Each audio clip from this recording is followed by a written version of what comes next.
Hello and welcome to the Old Man Orange Podcast. I'm Spencer Scott Holmes. I am Cameron. And Josh. We're coming at you with the brand new Metal Gear Solid 3 Delta Remake out on PlayStation 5, Xbox, PC, and sadly not Switch too. I don't know why, but Yeah. you can't have your Snake Adventures on Nintendo yet, you know what I mean? You gotta get the Master Collection, you know, where you can go play the NES ones, but you ain't getting this one for some reason, which is weird because it's like, this game looks extremely good, don't get me wrong, but it feels like it totally run fine on the Switch too, no problem whatsoever. No, fully agree. Fully agree with that. I don't see the reason why not, unless like maybe Konami's like got Twin Snakes up their sleeve or something, you know, like special release. So I keep thinking that's going to be a thing though, because they got the GameCube thing on there. That's where they're going to put Twin Snakes out. Is it's going to appear as, you know, instead we got like Chibi Rocket or whatever the heck that game was, or robot thing. It's like nobody wants that. It's like whenever they put those weird like European games on there, it's like nobody wants that. I hate to sort of say it like no. Okay, like put something really good on there. You know, you only get like one game if you're lucky a month or every other month. Like don't waste that slot. Yep. Yeah, no, I'm because I mean, like even seeing this game's like trailer from however long ago this was, like 2 years ago or whatever, whenever Konami like first unveiled, you know, like Delta, and like what was that gonna be? My brain went so many different ways just because of like how current age video game remakes work nowadays, and like how hardly any of them are 1-to-1, you know. So like my mind went wild thinking about this game coming out, and it's just like, how is Konami gonna do Metal Gear without Kojima? Like, how are they gonna do it unless they go 1-to-1? Well, and they assuaged your fears like almost immediately with that intro video, and they did not remove anything from Kojima or Shinkawa, anybody from the original preview or original game and original like opening credits. Yep. Yeah, they didn't try to like throw them under like those credits kind of like hidden somewhere or something like that you see if other games will do that. But I wasn't too sure either what the heck this was going to be like, because I kind of just saw like that intro teaser and I didn't look at anything else beyond that. Like that's all I need to know. And I was wondering, I'm like, will it probably be like Resident Evil 4 remake where like it's the same game in a sense, but they do change some things up. You know, nothing that really ruins the experience, but, you know, they give you just a slightly different take on the original. But I'm actually kind of glad at the same time. Yeah, because I was kind of scared, too, because, like, one of those ones is sometimes when they say modernize it, that means cut stuff out of it a lot of times. That's like the first thing that kind of comes. Like, yeah, you might get some quality of life things. That might be nice. But what are we going to lose? You know what I mean? I don't want to lose anything. I want to have artistic freedom, damn it. You know what I mean? If Ava's going to take off her shirt, I want to see that, damn it. I want to be able to press R1 and look deep into it. That's our God-given right that Hideo Kojima gave us. I want to hear Ocelot meow like a fucking weirdo. Okay. Yep. Yeah, don't you take that away. That's how he calls his people, you know. and lo and behold, they give you all this stuff, you know, and it's like I'm kind of glad because, you know, there was I feel like if this game would have came out like 5 years beforehand, that stuff would have been cut. You know, they would have put her in a full-on suit, you know what I mean? And yeah, all this kind of stuff. Snake would never take his shirt off, you know. It'd be like that kind of thing. It'd be like what the Mortal Kombat games. Even don't get me wrong, I like Mortal Kombat 11, but like that was like one of the things that kind of bothered me. Like the last couple Mortal Kombat games, like dude, not even the guys take their shirts off. Nobody's allowed. Nobody's allowed. Yeah, you know, nobody can look sexy around here. You know what I mean? Yeah. God forbid we see that six-pack of yours, Liu Kang. Put that shirt back on. We can't rile up the kids these days. We don't want little Billy getting confused between where his boner should be going. Yeah. Yeah, right. And, dude, that's like Kojima's my favorite tweet by Kojima, where it was like Pride Month or whatever, and he was like, "Happy Pride Month.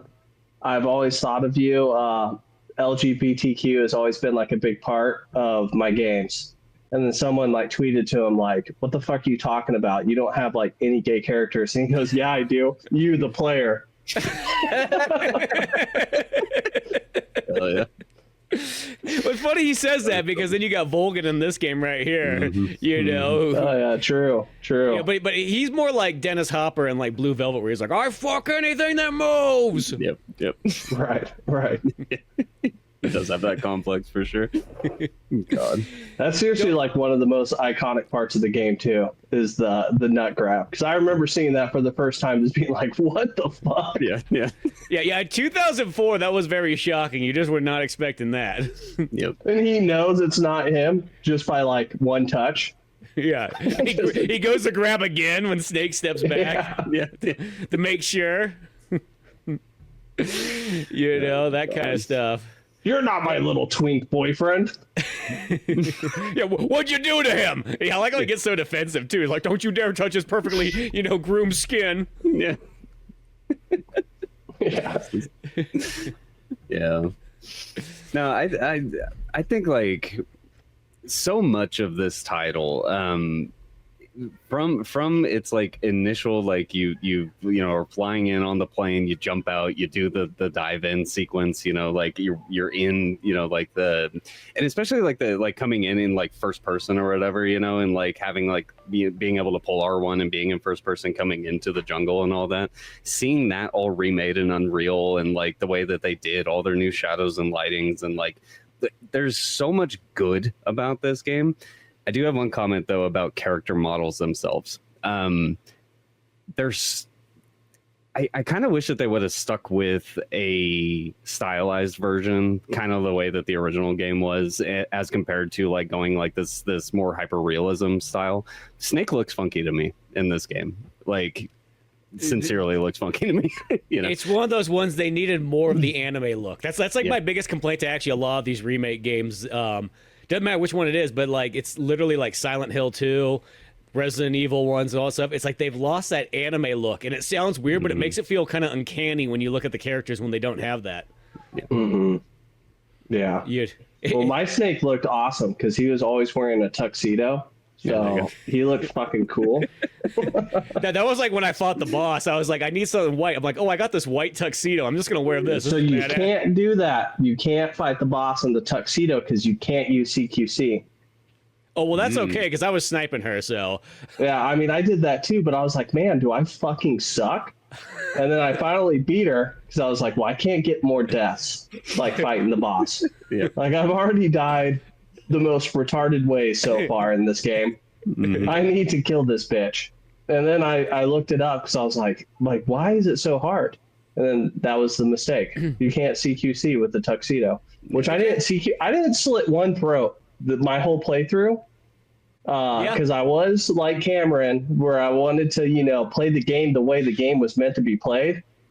But goddamn, these mechanics, dude, they're just too good. It's just too good to headshot people. Yep. Yeah, there's that, and the fact that sometimes it's just all it takes is you're doing a great job being stealthy, you're sneaking through and everything like that, and that one bastard sees you, and then you feel like you gotta take it out on all of them at that point. You're like, well, I didn't want to kill you all, I didn't want to do it, but you made me, and now you're all fucking dead. Right. Yeah. I'm happy my one like stabbing kill was with the fork. Like that made me happy. Hell yeah. I did stab somebody with the fork too because I felt like that was necessary. Oh yeah, you have to do it.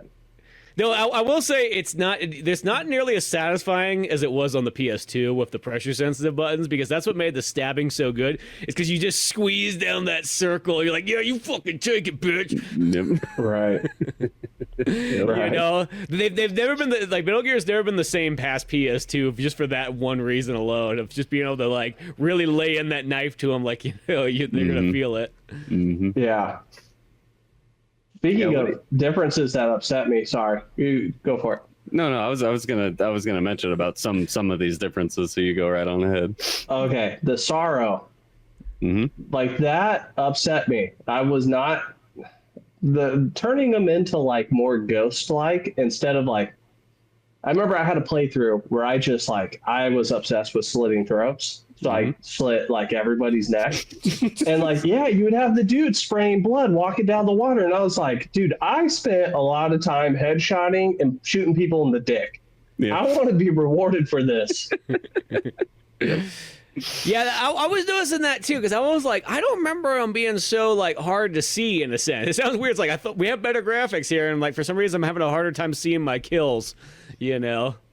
See, and in mine, because I didn't kill anything, so like it was just like ghost fish just like coming down at me or whatever. He was kind of floating off in the distance, and then all of a sudden, like, the pain came by, and then the fury came. It was all the bosses basically, until I like made it to his body at the end of the river base. So like I didn't get to see shit, basically like the whole time. Like it was just a really slow boring walk. So I didn't even kill all these fish. What the fuck? Yeah, I know. The thing too, it's like I killed no fish. I could guarantee I didn't do that. I'm like, what about all the other animals I killed though? Yep. Oh, dude, I killed so many creatures. I threw grenades and just blew up a bunch of them to fill my fucking bar. Is that like I'm hungry? Dude, I was running around with like every fucking fun gun like in my inventory, so I was constantly eating. Nice. Until I realized I was like, this is like taking me out of the game. I need to like put some of these away. Let's just kill everybody in this stage with the shotgun. Yeah. The shotgun's always my favorite in this one. I see, man. That's what I should have went on a kill route on my first run, because like as much as I enjoyed doing my run, like with the tranquilizer and like just like tranking everything and whatnot, like. I had way more fun on my second run when I unlocked the like unlimited Patriot and just literally just murdered everything on the way through on my second run. And so yeah, I'm gonna say this right off the bat though. There was a couple things with the controls that when I initially started this game up with, I literally was dicking around for like 20 minutes trying to get these controls exactly right. First and foremost, one thing that did bother me is they got all the inverted controls correct, except for the R1 and the cutscene section was never inverted. That drove me up the wall. And I was like, I remember the game updated like halfway through my playthrough. I'm like, oh, maybe they fixed it. No, they didn't. So, yep. You're trying to see what the Sorrow's saying with the bomb, and you're like looking down. Damn it! You're like, it's like one of those ones. It's like. I really feel like in the QA, they really need to get somebody like middle-aged and above just come in and just test the game out once. That's all they need. Just have an old person come in, crack their knuckles and everything like that. Be like, give me one playthrough. That's all I need. Because this happens a little too often, and it happens more and more in video games where it's just like, dude, nobody noticed that? Like, not a single person plays inverted here? Like... Mm-hmm. In indie games, one thing that's still a little bit bad. A lot of times I kind of think when I see an indie game, I'm like, probably the person that made it was 22 years old. They probably don't even know what the word inverted is. They've never flown a plane in their entire life. You know what I mean? Mm-hmm. Yep. They get those weird like Battlefield controls where they reverse the joystick around for some god awful reason. Yep. You're like, no, you put that back where that belongs. This isn't an actual like flight stick. There's a difference. Brief little side tangent. So my wife and my son have been playing a lot of Sly Cooper recently, and the original version of Sly Cooper by default has like if you pull right on the stick, your camera like pans left, so it's opposite or whatever. So recently I got my wife to start playing that Claire Obscure Expedition 33 game. And she had me fucking reverse those sticks, and every time I play the game, like I'm trying to get used to that now too or whatever. But like having like reverse stick like that was so strange. But your comments on the x-axis, yeah, because you only see that there's only certain games that do that. Like that was common for a while there in that PS1, PS2 kind of era. But yeah, for me, it's just I need the reverse more for the camera especially, but for aiming. If I don't get that in aiming, it's like forget it. I won't even play a game if that's the case. Dude, Sly Cooper. I remember playing that and like I'm dumb. So I would just spin the camera all the way around, just like, oh, damn it! Like 15 degrees too far to the right. Better spend 270 the other way. right. I'll make it. Just jump. That's like those cheap RC cars that used to come out back in the day that only turned one direction for some reason. Yep. I always thought that was the dumb. Like, don't even sell it if you're only gonna like. It's a car. Like that's the least fun thing you can do. Is like, yeah, it only turns right. It's like a UPS driver. They don't make no left turns here. Yeah. But I think like right off the bat, I mean, because that was one of the first comments that Spence said to me was like, he's like, oh, these controls are weird, or whatever. I picked him up, and I guess it's just because I've been playing so much like Metal Gear Solid 5, just kind of like on my off time, like just rerun through it on Steam. it's virtually identical. Like it plays just like MGS5, Right. you know, for the most part. Dude, how many times, speaking of that, how many times did you jump down and like you're getting ready to shoot and you're like, God damn it, I wish I could roll. Yep. Why can't I fucking roll right now? Yep. Well, that was the thing. Is like I literally dicked around with these controls for like 25 minutes, like right off the bat. Like I switched between Legacy style, didn't like that. Switch because I'm like, this is not like how it initially plays. This is kind of like somebody who thinks they have an idea of how like Metal Gear Solid 3 originally played. And then I went back. I'm like, but you want to have the over-the-shoulder shots because you're playing in the new version. It'd be stupid to not have it. That's what the game was made for. So I went back, forth. And what I ended up doing is I had the modern controls, but I switched them so that they felt more kind of like the button placement was more like classic Metal Gear. So X was duck, circle was dodge. Yeah. Strange enough, it's like they give you a reload button, which is really unnecessary in this game when you think about it. That's just like a waste of one of my buttons. Like, because you just reload with the D-pad. Like, that's because that's what instead of having R1 and L1, which was that was a little bit tough to get used to as well. I think mainly because it was Metal Gear Solid 3, and it was just one of those ones like I've played Metal Gear Solid 3 a lot, so to switch the controls on me made it. I had a really hard time getting used to it. It probably took me to pass the Virtua mission before I finally felt comfortable with them. Oh, okay. You know, but once I did, I thought they were really dialed in. Like once I got used to them, I was like, oh no, these are good, and like almost makes it like the game almost a little too easy. Yeah. Because I was like playing on normal, but because of those controls, it's like you have like no problem like taking everybody out. Yeah, playing Phantom Pain again, same experience. I was like, oh, we're doing this? Yep. Everyone dies today? Yep. Yep. You know, which I will say that Phantom Pain is the best playing Metal Gear. It's just the worst Metal Gear. Yeah. Story wise, it's a story that didn't need to be told. Right. But, you know, the other thing that I think is kind of the other real interesting thing about the controls is how all like your CQC / grab and all that stuff's all relegated to one button. You know, instead of having two, because on the PS2 one, you would have your CQC on circle, but then you would also have your standard grab and toss on square, just like Metal Gear 1 and 2. But you don't have that anymore on this one. Well, you do, but everything's in the CQC thing. So once you get used to it, it's not so bad. But at first I was like, dude, how am I supposed to snap somebody's neck? That was like, I'm like, I got to jam R2 a bunch of times. I guess that's how it works. Yeah. Yeah, a lot of my playthrough too, because like I was using, like I said, like non-lethal means or whatever. So like just running around, just tapping R2 behind enemies and just grabbing them, slamming them onto the ground, and just like knocking them out, and then just getting out of that area before like they would wake back up and go into alert phase and all that. Yeah, CQC was like, I think like everything in this game was, and maybe it's because I played it so many goddamn times too, but like everything in this game was like super easy this run. I'm actually curious to do like a like unlimited ammo Patriot like extreme run and actually play it, and see like what that's like with the new control scheme. Because I think the new control screen, especially paired with mouse and keyboard controls, is fucking unfair. Like the AI is never going to be able to keep up, with like your reaction speeds. You being able to like just like jiggle peek around a corner, and just get headshot, like that. Like it's just like I don't know, it's unfair. But the game definitely didn't feel like it was designed for that. Yeah, you're right though about the AI, because it's the same as like Legacy Metal Gear 3, where they're Metal Gear Solid 3, where they're just fucking like, they give you, so like the original version, not the subsistence version, where you didn't have like the elevated camera and everything, like you're really kind of stuck.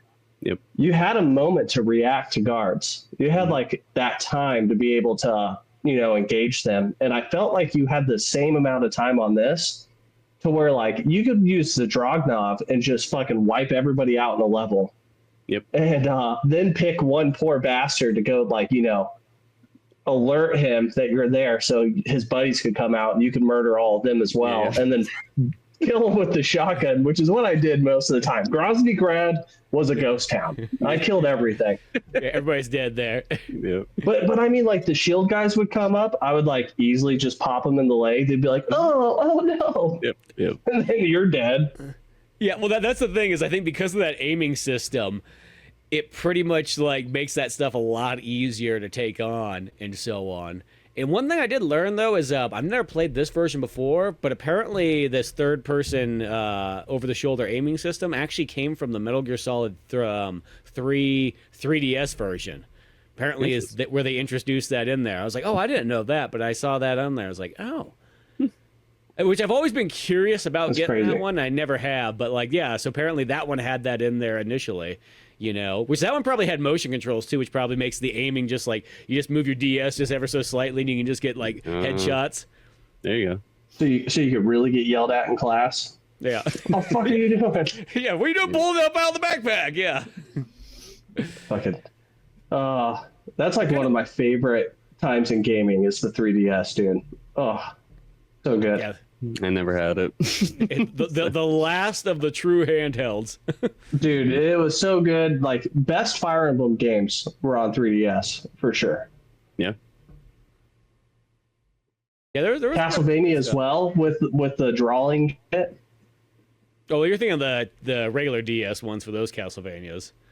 Oh, whatever. I played on 3DS. I don't fucking know. Yeah, it's two different consoles. It just sounds like it's the same thing. Yeah, I forgot that this game was even on 3DS. Yeah, it's super interesting. Have you ever played it at all? Have you ever played? No, I never that have. version. Interesting.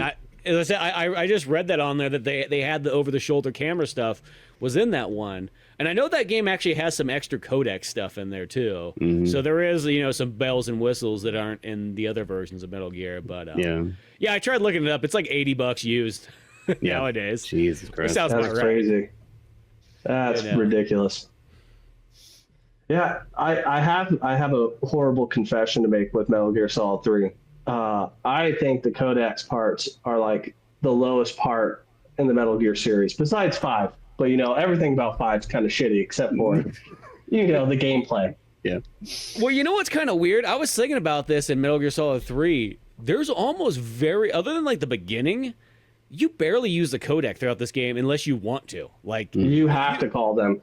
Yeah, you have to like they don't just call you all the time like in Metal Gear 1 and 2. Like I feel like past the intro, it's almost like you get like 5 codec calls the whole way through. Yeah. Yeah, it's not a whole lot. But I mean, like, it's Ava's mostly the one that calls you more than anybody else right there. Paramedics right. never call you. You have.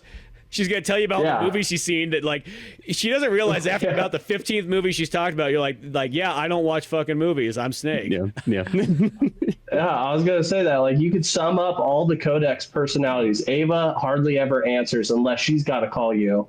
Yeah. Same thing with the boss during the Virtuous mission. You have Signet, who's just way too fucking excited about whatever gun or vehicle you're near. Yep. Like, way too excited. He's annoying as fuck to me. He's excited to have a job in the 60s. Oh, 100%, dude. He even says that in one of the codec calls. Because I kind of sat down. I did that thing that I did when we played through Metal Gear Solid 1 where I found somebody who uploaded all the codec calls on YouTube, so I listened to like the majority of them on there and so on. And that's what I feel is like a lot of the stuff in there, unlike Metal Gear Solid 1 that has like there's a lot of extra information you get that really adds up to it that if you didn't make those calls you wouldn't know. There is some stuff in 3, but a lot of the stuff's just more like almost like has nothing really to do with what's going on talk in a sense. Mm-hmm. It's a lot of like side. It's still interesting, but it's definitely side stuff, Yeah. Yeah, I didn't take a lot of time to like just call around to different people and whatnot throughout the both run throughs of this game that I've done so far, but I definitely intend to, especially with the amount of like unlockable stuff that has presented itself like after my first run. This Castlevania style mode thing that unlocked for like played a bit of that. That's hella fun. Right. What is that like? I don't know because like I've literally played like about 15 minutes of it and like it nearly sets my computer on fire or whatever it is. Like my CPU hates it, but it's a third person action hack and slash like dungeon crawly style like Castlevania thing. like I don't know. It's that's what I mean. It's like I turned it on, I fought like 15, 25 enemies, and then like pretty much Dracula appeared, or like the so-called Dracula, and then I died on that Dracula. I was like, well, okay, you know. But I was like, what is this? It like has like no explanation. There's like you unlock this like bonus mode, like it just feels like if this was back in the day, this would be like a demo for like Castlevania, like Curse of Darkness or something like that attached to Metal Gear. But it's like it has like no explanation. It's not like Snake versus Monkey, where like, you know, Colonel Campbell's there to at least tell you what's going on and so on like that. And I think it was an experimental, from what I understand about it, it was like an experimental mode that they were using the Metal Gear Solid 3 engine back in 2003, 4 or whatever, that they were attempting to develop a Castlevania game off of. So I think that's like, this is like just like I don't even know how to really to describe it, but like I suppose that this is an old idea that the new developers, whatever their name is, like Virtuos or whatever, probably just brought in as just like a bonus, you know, to add to the value of the game or whatever. I don't think it was ever meant to be like a proper mode or whatever, but they made it something. So it's just weird. There's no context on it. There's no description. Yeah. That's what I mean. Like you think it would tell you like, oh, this was, you know, a planned Castlevania in 2005, blah blah blah blah blah blah blah, doing the Devil May Cry thing, blah blah blah blah blah, and it doesn't have any of that. Yeah. It's just here's this thing just randomly in the game that you unlock. Snake versus Monkey makes sense. I see that. I'm like, okay, I know this. I like this mode. I went through that whole thing, which I was kind of curious. I was like, well, what is Snake versus Monkey if you have an Xbox? Do you have the ape escapes on there? And apparently on that one, Snake for some reason is grabbing Bomberman. I don't know why he's grabbing. Well, I mean, Bomberman's on the Konami logo, but but Snake versus Bomberman. Well, that's actually kind of cool. I almost am interested to see what that's like. Interesting. Huh. Which of course I played through all those Snake versus Monkey ones. I caught all those damn chimps. You know what I mean? Not a single one of them was left. Yep. So stupid. Yeah, it took me all of like 15 minutes. It felt like, but. It was still fun, especially with the new controls. I mean, yeah, it's like we have the new way controls. too easy. Well, I also realized I played a little bit of Ape Escape original. I was like, oh, like the Snake mode's way more easier because, you know, all I have to do is shoot him with the tranq gun and just tackle him, and that's it. Right. Yeah, I think another really, really cool thing that they included into this game that is different from the original game is like Snake's like damage models on his body, like, you know, like getting shot in the face, and like he'll have like a scar the rest of the game, like on his face or his arms or his body or whatever, you know, and like that whole feature set, and also being toggable, like you can turn that on or off, you know, or whatever in the menu. So if you want Snake to look fucking pristine, you know, the way he should look, you know, the entire game, that's really cool. But just having that again, you know, like, because it tells stories by the end of it. Like by the end of my first run, like Snake was actually like, he had a couple little scrapes and, you know, like scars on his face and whatnot through some combat that I was in. But my second run, being in combat fucking constantly, by the time I was in like the ending like Shagahod scenes or whatever, you know, like on the back of the bike with Ava, like he is just ripped to shreds essentially. Like, you know, like my Snake just looked awful at the end of that experience. So yeah, super cool. I really enjoyed that. I kind of wonder, was that automatically toggled on? Because I don't think so. Oh, it was? Because I didn't notice that like myself, like, or if there was, like, it wasn't like. I think it's in the original, like when you first boot the game first time and it's like your initial setup, you know, settings or whatever. I think that's where it presents itself, and mine was on at that point. So yeah, it seems like it should be automatically on, but for some reason, like I read about that later and I was like, oh, I don't think I noticed that the whole time. Oh, you didn't get to experience? Damn. I didn't really notice it either. Like I mean, he would have like bandages on, but I can't remember if that was just like normal anyways. And I mean, like my Snake got fucked up. I mean, I was only fighting. Yep. Yeah. There was a couple moments where, you know, you just kind of get a little bit messed up from a certain battle just because you thought you were sneaking yourself through, and then, one stupid dog or something like that sees you, and it's next thing you know. Oh, dude, stealth wasn't an option for me. No. I eventually I stopped sneaking. I would just like charge in, and like guards would be like, huh, and just get shotgun blasted to the chest. Yep. Well, that's the one thing about Metal Gear Solid 3, though, is like it takes them so long to kind of do the alarm stuff that you can literally shoot somebody with a shotgun blast, and everybody else has to sort of figure out what's going on. But by that time you've already gone to the next room. Yep. Yeah. Yeah, I was pretty stoked. Like from so my initial run again, like I was even trying to go for the no alert mode, like initially, you know, and I made it like through the totality of the whole tutorial, you know, like got thrown off the bridge from the boss, and then like relaunched into, you know, like the actual Snake Eater mission. And then, of course, like in working my way into Grozny, like you know, like one of the first fucking enemies, like just happens to see my foot, you know, sticking out from behind the tree, and he's just, oh, you know, and I was like, well, fuck, okay, I guess that's over with, you know. So I went for the pacifist run, but obviously wasn't able to do that either. Yeah, it was very upsetting. I do notice if the new kind of like being able to point out from the side and everything like that they had in this game, that the guards see you really easily when you're in that position, though. That was one thing I noticed is like you could be against the tree, but if you just lean slightly, it's like they automatically see you, and they see you like good. Yep. Like, so it's like, well, that feature sounds nice on paper. It doesn't really plan out too well. You know? Well, and I saw something about they updated the AI, so like. Yes, Josh, they are dumb in most scenarios, but there's certain times where I got caught where I was just like, that shouldn't have happened. Like I was in the log, I was under the thing, I was, you know, like my camo was 85%. Like how the fuck did he see me, you know, from that distance or whatever? So like I don't know. It's very nuanced, I suppose. You know, I couldn't put it like a gauge on it. Majority of the time they were idiotic, like they were back on the PS2, though. You know, so. Or they have a classic one where you go to shoot somebody, and then, you know, once you pull the trigger, you realize you don't have the silencer anymore. Mm-hmm. But it's way too late now. Yep. Yeah, I ended the game with like 8 Mark. Was it the Mark 23? Yeah, I ended with like 8 suppressors or something like that, 8 or 9. Yeah, and I was like, shit. Nice. Collecting those. Yeah. Didn't need those too much. Well, that's the thing too. It's like you could also just kind of go in and just storm the place where you just grab the guys and slam them down. You know. Yep, that's essentially what I so did. Brutal. I really enjoyed the another really like very good quality of life difference for me anyways was like just having your camos like on the fly, like just hitting like the up button on the D-pad or whatever, having your full camo set right there, quick swapping through them. It actually made camo like viable for me because like so what happened like last night, for example, I got my PS3 going again. I just throw on Metal Gear Solid 4 just for comparison to talk about with this episode.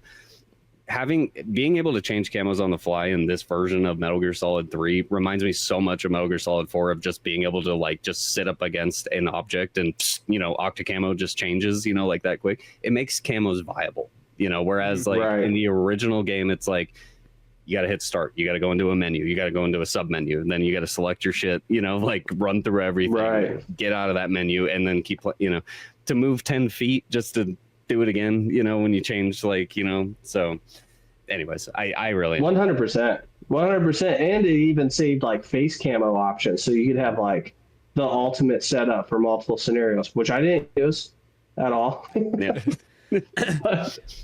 Well, but it was cool. Well, that was the other nice thing though too, is like it literally just kind of like when you select your camo, it just gave you like the best percentage ones. So like you didn't have to go in and combine both camo and face paint and all that kind of stuff. It's like it did it for you. Like, oh, there we go, that's it, 85. That's all I need. I'm good to go. You know, and then when you crawl a little bit further, then you could have Snake wearing the plaid suit where he looks like he's like a Canadian spy going around. Right. Yeah. Always switch to the tuxedo for every like cutscene. Yeah, I gotta have the tuxedo. One time I had the stupid crocodile suit on because it was like in the mountain region, like you had the crocodile suit on. It was like it gave me like perfect like 85. Like, you know, I couldn't be seen at all and whatnot. Because for some reason, I must have had the desert camo, but I saw the crocodile one. I'm like, I'll just throw this one on. And then, of course, it goes to that cut scene where it's like Snake talking to Ava, and it's all kind of serious, but he's wearing this stupid crocodile outfit. It's just like, he looks like a special ed kid that just like walked in from like Comic-Con at like the furry convention. So dumb. Yep. Yep. just Ava's talking to him so serious though he's wearing this outfit. Well, that was another like to talk about Metal Gear Solid 4 again, just real quick with the octo camo stuff. Like if you would, like be up against like any type of surface or whatever, and it would change your octo camo, and then you would walk into a cutscene. What was nice about it is at least you could shake the controller, and like it would just go back to black, and like like Snake would look like he's just wearing a regular sneaking suit again at that point. But this game, it's like if you're wearing exactly like Spence said, if you're wearing something goofy, like you're stuck with that in that cutscene, and like it can totally ruin shit. So, but I mean, I liked it when I was fighting the boss with like the white tuxedo, looking all James Bond like and so on, because I got the point too, because I felt like the CQC against her was so much tougher in this game, and that wasn't because I was wearing the white tuxedo. That part, but like just trying to get the reversals on her, I was like, dude, I could not. I got it like twice, and I was like, dude, I just kept getting slam. So I'm like, fuck this. I'm going with the sniper rifle mode instead. Put the white tuxedo on, ran as far to the other side as I could, and just bowed her out that way. Right. Yeah, that's basically what I did, and then I made sure to execute every boss with the shotgun. As God intended. Hell yeah. Speaking of shotguns and bosses, I did notice that the shotgun doesn't seem to do nearly as much damage to the end in this game as it used to. Right. Because it used to be, that was like the way, like in the PlayStation 2 especially, that's like the end's like, I was like, I can't wait, I'm going to have one good sniper battle, and here you come running up behind him with the fucking pump action shotgun, shooting him in the back. Right. The last thing he was like, oh, you fucking bastard, that's not what we're doing. So I didn't get to experience the end fight on my first playthrough because I killed him when he got wheeled out for air. Oh, you did? Yeah. Did you? Yeah. What did you shoot him with when he came out? The sniper rifle. You had the God. That's because I was thinking, because when that scene happened there, I was like, I didn't have a sniper rifle or anything like that, so I was like, what the hell am I going to shoot him with? And then I tried shooting, and of course, that didn't work. Trying to shoot like a small caliber pistol across the way, just totally missed. I tried. I was hoping there would be a cool achievement, but yeah. No. That's definitely the way to go, though. That saves a lot of time. Yeah, I will say, like, it was something that I noticed. One, I do have one question, because I don't remember this in the original game. When you open up your map in the end fight, does it show you his points in the original game? No, I don't think so. I don't think so. I don't remember that. Did it do that in this one? Yeah. So if you open up your map in the end fight, it won't tell you exactly where he is, but where he could be. And there's little circles all over the map. And then when you finally see him, or like he engages you or whatever the trigger point is, like the circle like that he's at turns red, and it's like, and then he's there. So like I noticed that, and I was like, that was a weird change. Like, why? So that combined with the graphical upgrade of this game, like he's so easy to see. You can see his sniper, you can see his Mosin like through the bushes, like so much easier than the original game being a bit, like PS2 muddy, blurry-ish textured, like whatever. Mm-hmm. So like my end fight was super easy this go around, where there's been fights in the past where it's like, fuck, where is he? Like in the original game, you're just running around forever, And so yeah, that was another difference that I noticed. So, in the original, you could enter the Konami code from Contra, and that will make it to where you could view him on the map. Really? The original. Down, left, right, A, B, or B, A, start, whatever. Yeah, just square triangle instead at the end. Interesting. Yeah, I had no idea that was a thing. Yeah, because I noticed that that first run, and I was like, what the fuck is that? I was like, cool, I guess, for... And maybe it's just a quality of life thing for like new players, like the new age groups that are coming in or whatever. But no, all the boss fights are fucking sick in this game, though. Yeah, well, I mean, I actually fought the end. Well, I used the sniper rifle actually quite a bit on him in this game, because mostly I just used the shotgun. That was always how I fought the end battle. Is I would just run around. There he is, boom! Because it would mostly felt like in the older game it would do like a quarter damage to him, or at least a fifth of a damage when you shot him with that shotgun. This one it felt like and you could chase him too. Yeah, exactly. And this one, it felt like I shot him and it did like pistol damage. And I was like, well, this kind of sucks. Yeah. Yep. No, the first time, like when I first encountered him, because I shot him with the trank dart or whatever, and he alerts, and then he stands up and he starts to run away or whatever. I was able to hit him 4 more times before he got out of that zone. So my very first entrance into that arena, encountering him or whatever, I took out probably 3/4 of his health, within that first. So that was another reason. And again, I think that plays into the mechanics of how the control scheme is. plus playing with mouse and keyboard. It's just like, it's unfair, you know, like the boss like didn't even have a fucking opportunity to fight me, really, you know. So, but well, I will say, even speaking on the map, there is a lot of those kind of neat features that they do have in this one. Like they have that, and they have the compass and everything like that. That does kind of help you. Compass is awesome.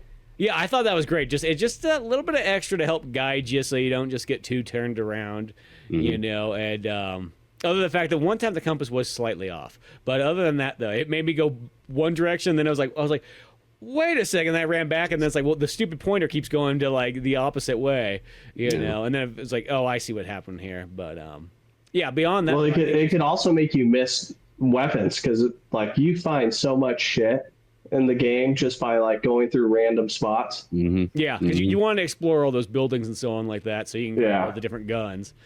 Because I guess that's how you get this. Because where do you get the sniper rifle early on in the game then?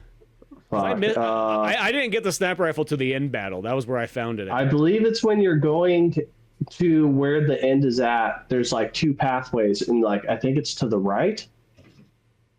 Hold on, I'll find it. But is that? It will tell me. I thought the end pathway though was like. No, like when you first see him. Okay, yeah, because I'm trying to think of before you see him getting wheeled out, and the. You know, and that one part of the dock or whatever. Yeah. I don't know. I couldn't remember, because I didn't have the sniper rifle by that point. I was like, I know you can shoot him there, but I'm like, where did you? Or unless, like, I don't know, could you get like the tranquilizer sniper? I don't even know where the tranquilizer sniper rifle was. So the trank sniper, I got it off him just by tranking him to death or whatever, you know, like, so that's how I got that weapon. And that was literally the only other weapon I had the entire game. I had the original pistol, the trank pistol, and then I had the Mosin Nagant, you know. And then I guess I had like the cigarette spray thing, which is a really cool story at the end here. So yeah, in the boss fight. So Spence, you said that you were sniping her. I was doing the same thing, but I was doing it with the Mosin Nagant, the you know, trank version or whatever. I hit her enough. I could not for the life of me get that fucking CQC timing down every time she would charge me. So like I would just get my ass knocked down over and over again. And I was near death at this point. I got her down to her last little health, or her last little stamina bar of stamina. Shot my last couple shots of the MK22 at her or whatever, you know, and like hit her. And it came down to like, she had like a quarter of her last bar left, you know, or whatever. And she does that puffed out chest charge at you, you know, and like the wind like rips past her. Preparing yourself. And I'm like, I'm dead. I am dead. And then it just dawns on me. I was like, surely there has to be something in my inventory where I'm not going to physically kill her with like a traditional weapon. And I noticed, I was like, oh, the cigarette spray, you know, and then like I'm holding like right on the D-pad. So everything's like paused in the game at this point, and I have a minute to like think about it, you know, and I'm like, if I attach the cigarette spray, maybe I'll have enough time to blow it up. And like, dude, the timing on it was like a split second, because she like hit me, you know, so like my health chunk goes down a little bit, but I was able to get enough of that off to where it like ended, and then it like spawned the cutscene. I was like, oh yes. Like, dude, it was such a sick ending. So. Perfect way to take her out. That's so fucking funny. I want to say, okay, in Metal Gear Solid on PS2, when you're doing the CQC with her, isn't there like an exclamation mark that pops up for like the... I think so. Yeah, that's what I thought. That or like a sound, right? Yeah, there's something that pops up that allows you like, okay, this is where you do it at. And I mean, I was doing that battle over and over on the new one. And I was trying to figure out like, is it when she grabs right like this? Is that when you press it? Is like, but like I got it twice, but like it was not enough to keep me like going. It felt like I got it by dumb luck. Yeah, I got a reversal. I was unable. I was unsuccessful in that one. So I feel like whatever they did, they switched the wherever you're supposed to do it at. As I said, I thought there used to be like an exclamation mark that made it a lot easier. But then I was like, wait a second, there's no exclamation mark on any of the guards or anything like that. Yeah. Yep. And then what's the other? I think the other really interesting change too. And I think this is the probably one of the last ones, unless there's like something hyper detailed in the game that I just didn't experience yet. But having your fucking codec, same thing, like without having to open up a menu and then go into a sub menu and then click a button and then call the, you know, it's just like, just very quick. You just hold left or down on the D-pad or whatever, you know, have your scroll wheel thing or whatever, select your channel that you want, and just bam, you're like in your codec. And so like that, there's so many like quality of life things in this game that are just like, if you were going to change anything in this game, that's the type of shit that I like to see, you know? Right. So, which is crazy too, because like I read some critic reviews of the game, and they're like, I played it once, or like I played through, beat it, I'll never play it again. This is the most uninspired remake ever. Like they changed nothing. That's what I which is fucking crazy. No, that's the thing. I think that it's like one of those ones. Like this is strangely enough, out of like all the in the last, you know, you would say 5 years or so, just the different remakes they kind of had.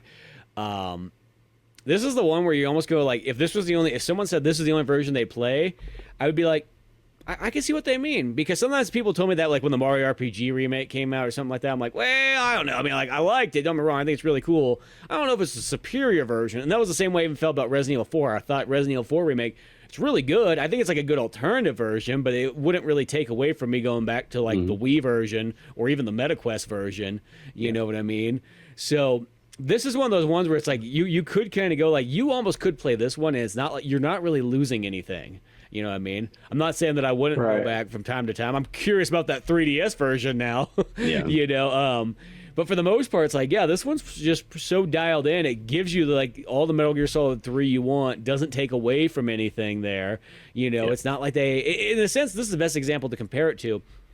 You know, compared to even like Twin Snakes, which don't get me wrong, I love the living daylights out of Twin Snakes. But Twin Snakes is like an alternative version to number one. You know what I mean? One and Twin Snakes, you can kind of go back and forth to them. That's mostly what I always do. If I beat number one recently, I'll play Twin Snakes next, and vice versa, and so on like that. Where this one, it almost feels like, yeah, it's like if you didn't want to play the original Metal Gear Solid 3 again, you could almost stay in this version and you'd be fine. You know? Right. I 100% agree with you on that front. I still think the original is better, in my opinion, and I think a lot of it comes down to aesthetic. This game is beautiful. It's gorgeous. It looks really, really good, but it doesn't look like Metal Gear Solid 3 to me. You know, to an extent, I guess. You know, like, and especially like I have a hard time like suspending my disbelief of like you know, like I don't know. Think of like the Fury or something like that, you know, like, and how he's like flying around in like a jetpack and stuff, and the way that it was stylized back then, you know, and like very artistic, you know, like flames and things like that, you know, and now it's all like in Unreal Engine, you know, 5, it wants to be hyper realistic, and like my suspension of disbelief like goes away at that point, you know, because it like it's too hyper realistic, you know, and it's like I'm struggling, you know, with that. It's a very good version, and I'm super stoked that it exists, because this is going to introduce so many people into the Metal Gear universe, you know, of its origin story, which I think is fantastic. But I still think, and especially with how many versions of Metal Gear Solid 3 exist nowadays and how you can play it on modern hardware anyways, like that's probably going to be still my recommendation. But this title is totally solid. I'm very much with Spence on that front. Well, I think you make a good point with the Fury too, because that original fight with the old version, or like, you know, original version of it, it's dark. You can't really see him super well. So when he does fly by, I mean, it's almost like, you know, kind of magical in a way with the Fury, like the way he like moved around in the original. Yep. Yeah. And it was super fucking easy to like schwack his ass in this one. I was like, this is it? Yeah. You suck. You could practically climb up on that like platform there and just blast him, and just like, oh, here he comes back in, boom, boom, boom, boom, boom, boom. Yeah, he goes back, and there he goes again. And dude. I mean, I did leave a bunch of claymores around for him, just because I've been storing them up this whole time. Right. Yeah, I used the stoner, and I just chased him and did the Rambo yell. Ah! Dude, I love that. But I will say though, speaking of just Unreal, and this has always been a kind of a complaint that I've sort of had to like the Unreal Engine pretty much throughout all time, is the only downfall though is a lot of times things that are made in the Unreal Engine always look kind of the same. And I think that's probably where Metal Gear kind of falls, where back in the day it was on its own unique engine, so it had a unique look and everything like that. And that's how like video games and stuff too. I remember one of the first times I noticed this was I remember when playing the Batman Arkham games. as the first thing I thought was like, it looks like it's Gears of War, but you're playing as Batman. Like the way that everything moves and everything like that, because it's all Unreal. It's just like it feels like it's the same thing. It's just you happen to put a new coat of paint over it to kind of give it like whatever other game it's going to be. And that's even kind of just the way, like, the play mechanics and so on. Granted, I will say this one is probably one of the better examples of, like, an Unreal use where it doesn't just feel like you are totally in the engine necessarily. It still kind of retains a lot of the Metal Gear-ness. But as I said, I think that's it. You could have cranked up just, like, maybe just a little bit more of that anime over vibe to it, just enough, just to give it more of an artistic look. Yep. Well, they gave Snake like almost like Batman style like cowl looking things with his bandana. So he had like eyebrows. Yeah. Like I fucking hated that, which is why he wore the tuxedo or the fucking bulletproof suit. So he actually looked like Batman. Yeah. Yep. Was that the Peace Walker suit? Yeah, I had that, and I had sunglasses on basically like the whole entire game. Yeah, that Peace Walker suit, for some reason too, that thing like pretty much gave you like medium camouflage on like almost everything. I don't know why it should, but it just did. So you're like, oh, I guess I'll just wear this then. That's a game that needs the remake is Peace Walker. That would be fucking hits, dude. Well, and that was going to be my question for you guys after playing through this. Like, what do you think this means? Like, what does this mean to Konami at this point? Because it did well. Are they going to make a new Metal Gear, or are we just going to stick on this path of like, are they going to take Metal Gear Solid 1 next? They're going to juice it, dude. Are they, like redo the whole everything? Like what's actually up Konami's sleeve at this point with all this? I think that's what they're going to do. I think they're going to juice the fuck out of it. And I mean, with Resident Evil. Yeah, I mean, they sold 1 million copies. I checked it today. They're at 1 million copies sold. I mean, that's fucking nuts. Yep. And it was good. The game's fucking great. I'm going to play this game probably like beat it like a couple more times. Yep. Yeah, no, it's super fun and everything like that. And I think I saw something that said that's like, Konami's like, well, we saw that like, these are the games that we sell to our middle-aged audience. Is just like how Capcom's been remaking games and all that stuff. So it's like Silent Hill 2, Resident Evils, Metal Gear Solid. These are all games geared towards the middle-aged gamer audience. Yep. Well, why invest in a new IP? When you're getting this kind of money off of it. Well, exactly. And like, I would be hard pressed to say, like, this is probably one of the most exciting titles of this year for me. Like from the start of this year, thinking about every game that was coming out, like, holy shit, Delta's coming, dude. We get to replay Metal Gear Solid 3 in a brand new engine. Like, that sounds awesome. So yeah, I mean, like Spence's comments about like the target audience being middle age or whatnot, it totally works for me. I've been thinking about this all year. I'm glad they're starting to make games for us nowadays. Damn it, I don't want none of this Fortnite shit, color coded everything like it's a goddamn pack of Skittles. Well, dude, even like think of other like games where it is a new game, but the new Battlefield coming out. Mm-hmm. They're going back. Like they're taking it back. They got a campaign that made me excited. That's all I cared about. I saw the campaign. I'm like, yes, I'll play this. Yep. Don't you dare take that away. We heard you folks with dispendable incomes and who don't want to play Fortnite. Yep. Yeah, I don't want to, but I think I saw somebody's comment on Battlefield that made me laugh. It was like, I just don't want to be killed by a Ninja Turtle or Nicki Minaj. Thank Christ. Right. So there's a creator on YouTube. I'll send it to both of you guys afterwards. But there's a creator on YouTube called Crow B Cat or whatever, and he basically just does compilation videos of like name the thing in the video game industry. He just relaunched his. It's called the title of the video is in air quotes. It's Call of Duty and Call of Duty or whatever, and he shows like old Call of Duty and like new Call of Duty and like intermeshes it. Dude, it's hilarious. But yeah, I'll have to send that to you guys. So, but I think about that. I think about old Call of Duty all the time. That's why I just stick to the campaign, because the campaigns are all fine still. They've been good, but it's like the multiplayer doesn't even look. I don't even know what I'm looking at. You know, and the worst part is so many games fell prey to that. I mean, even like Halo did and all that stuff, where they start just becoming way too wacky colored up and so on. Like, it sounds weird. It's like, I like colors, I like hair metal and all this stuff. For some reason, though, there's like that Fortnite color scheme of where everything has this goofy pastel look to it and so on like that, and like everything's got to look like out of place and mismatched, and like if you took a toy box and you just shook it all out and just said like, this is what we're playing with today. Well, and I think that's why things like Delta just like make me so happy. It's just like, you know, it's just like, it's the thing that I know, it's the thing I really like. I get to experience it again. Awesome, you know. But even like I don't know if you guys watched the Black Ops 7 like reveal trailer from like a couple weeks ago or whatever. I sat there and watched that 2.5 minute trailer, and like the entire time in the back of my head, I'm thinking about the Modern Warfare trailer, the original like 2000. Excuse me, like 2007 Modern Warfare trailer. I don't know what Call of Duty is anymore. Looking at this fucking right, like I genuinely don't recognize it, even in its campaign sense. It's like it looks like Silent Hill to me. You know, like it looks like psychological horror. It's like it's super weird. You know. So well, they did a really goofy thing in Black Ops, the last one that came out. And I remember I just didn't care. There was a nightmare level that they threw in there.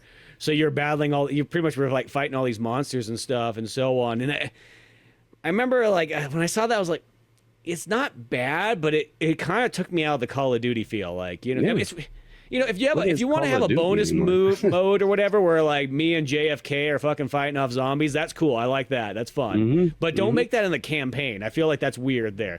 Yeah. You know what I mean? Like, because the rest of the game was totally normal, and then all of a sudden your guy has like a nightmare thing. I mean, at least it's in a nightmare. It's not like it just you're at a Bill Clinton rally, and the next thing you know, fucking like monsters appear. And so well, I just like you remember the night raid level in Modern Warfare. I think it was Modern Warfare 2. And just how fucking realistic it is, and then you're fighting up on the rooftop. Like that's that's the Call of Duty. Modern Warfare 2 though, like the second the 2 right, but I mean like that's like what I want. And then you know you have games like Ready or Not to where I'm like I want that fucking realism. Like I'm sick of I can't do the Black Ops games. They're too fucking silly. Or like Advanced Warfare or whatever that one was. It was fun, but it was stupid at the same time. That's why I've been my primary FPS game over the last like 2 to almost 3 years now has been that Escape from Tarkov game. It's a piece of shit, buggy, fucking, you know, like Russian developed mess, that game, but goddamn is it good. It's so much fun. It's so fucking realistic, you know, like it's challenging, you know, like I very much enjoyed that. But I mean, like we were just talking about, so Spence just said something that just triggered this for me, but it mostly reminds me a lot of like the way I look at current Call of Duty is the exact same way that I looked at Metal Gear Survive when it came out. And when I first played that, I was just like, oh, all the core mechanics of MGS5, I get all the cool movement, I get the new weapons, I get all the cool things, but like to watch that intro cutscene of like everybody getting sucked up into a wormhole from like, you know, like Outer Haven and whatnot, and like get thrown into this like wasteland environment, and then all of a sudden it's just like zombie like with crystal unicorn things sticking out of their head, you know? It's like, what the fuck is this, you know? So but well, sometimes it's just I don't even want my alternative world stuff, like, you know what, there's certain series I don't need that in. Well, you know, I think it's just that's why I'm rounding this back around to that question of like, what do you think this game means? Because if it's doing this well, and Konami's last Metal Gear thing that they've done was survive, you know, like properly on their own without Kojima, it's like, what's next? You know, are they gonna try a new thing, or are they gonna just kind of keep remaking? You know, like. Well, I will say Konami. We'll see how the new Silent Hill does. Yeah, because that is new. That's the first new stuff. But I really think in like the last I'm gonna say about give or take 5 years, I think that there was a total like changeover in Konami, and obviously the new people that came in, they kind of like wanted Konami back, because I will say that Konami's been pretty good the last 5 years. They put out some really good collections of Contra, Castlevania. They even did a couple new Contra games as well. You know, of course, they put the Metal Gear Solid sets out, and they've been doing pretty good about, you know, even remaking Silent Hill 2, and of course, Metal Gear Solid 3 and all that stuff. So I think they're kind of coming back pretty strong. And of course, yeah, they were following that path of like, okay, Capcom's doing the remakes, like we can do this too. This is the interesting thing here too, I think, about when it comes to whatever they do next for Metal Gear. It would be really probably easy for them to take Metal Gear Solid 2 and do the exact same thing they did with Metal Gear Solid 3. 1, on the other hand, though, you have to kind of come in and, you know, unless you did a Twin Snakes, but I couldn't imagine doing exactly a Twin Snakes. But then you couldn't do that 1-to-1 remake of 1 either on PlayStation. You'd have to, kind of do something like almost, I would assume, like Twin Snakes but alternative, even like the Resident Evil 1 remake on GameCube, you would have to kind of go about that route where it's still Metal Gear Solid, but that means if you're doing it that way, you might have to get some new voice actors in and so on. I think what worked in Metal Gear Solid 3 is because they did 1-to-1, they could use all the same voice actors and so on. Because sometimes some of these games will come out and they'll do like even just a remastered version, and they can't use some people's voices anymore. Here's a good example, or a strange example, but it makes sense, is the Star Fox 64 remake or remaster. What's technically a remake, actually? Same. It's a 1-to-1 remake, but on 3DS, which looks great, plays fantastic. Is amazing on there. But everybody's dead. But you lose some voices, so you don't. Peppy's not the same, and it throws you off the entire way through. Fox, I think, still the same, but like Falco might be. But Peppy's voice, I don't know if the guy died or if he doesn't want to be involved in it anymore or something like that, or had a sex scandal. I'm not too sure. He's Peppy. Yeah.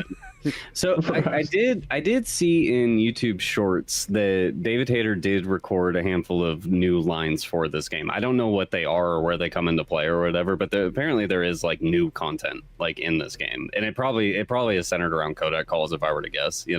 I saw one that was hilarious. This is brand new.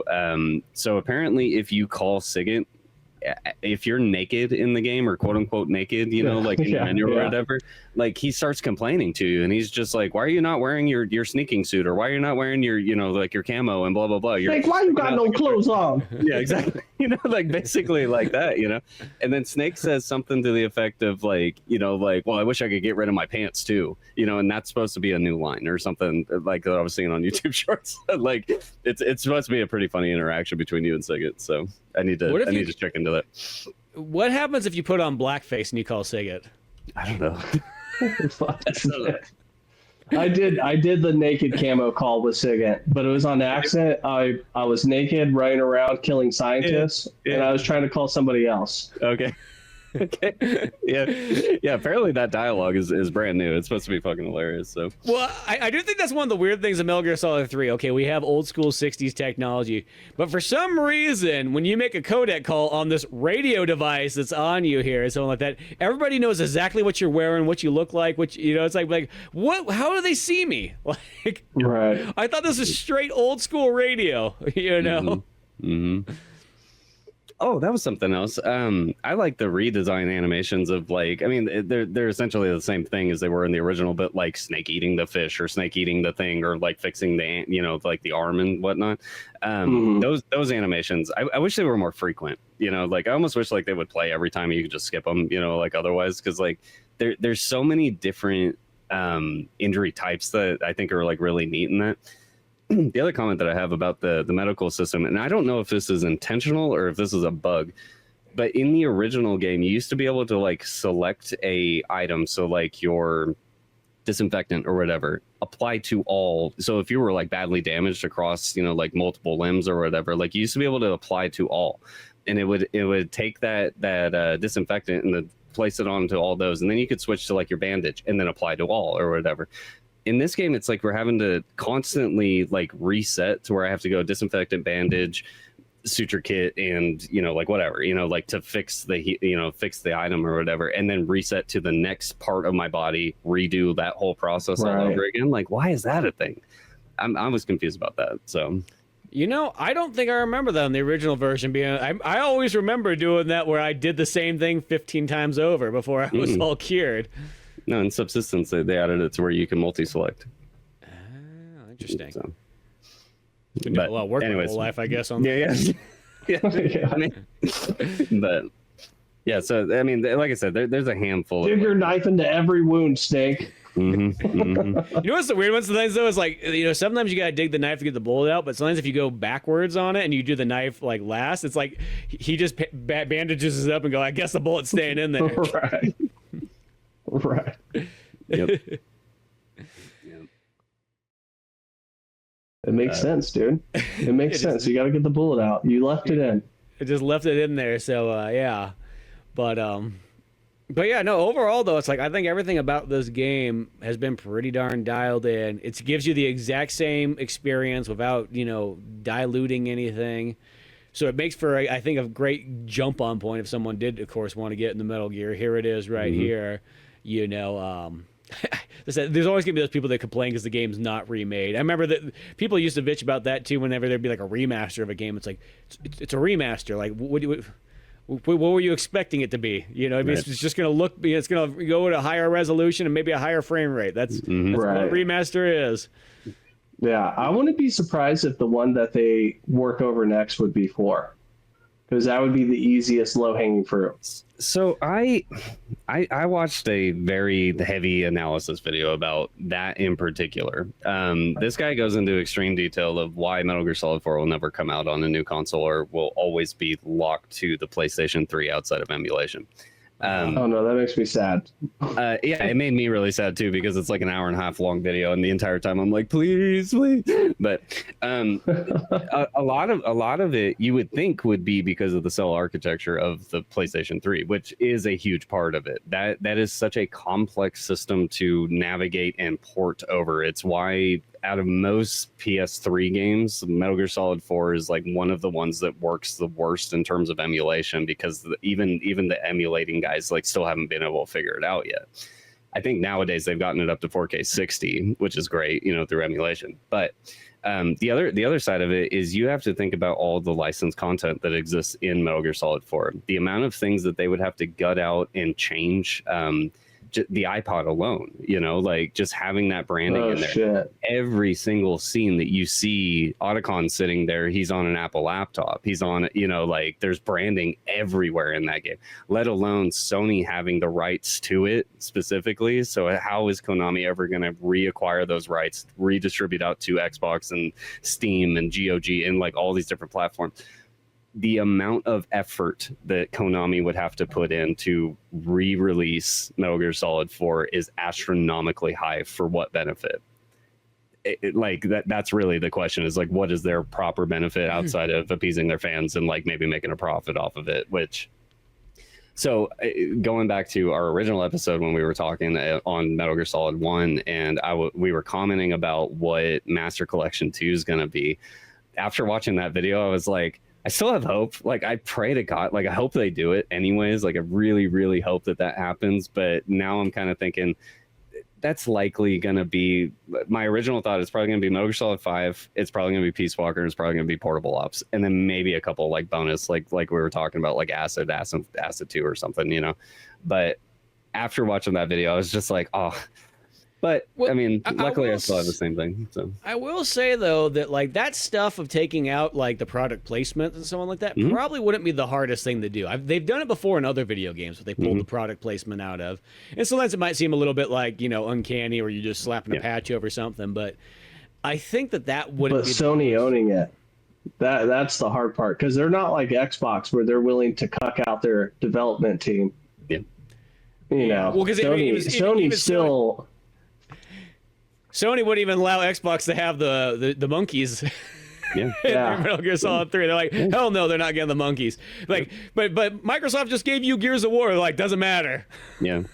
No, there's two unicorns of the PlayStation, and in both of them are third-party developed games. This being one of them. Like so, Konami publishes, develops this, but gives Sony the rights to Metal Gear Solid 4. The same exact thing happened with From Software and Bloodborne.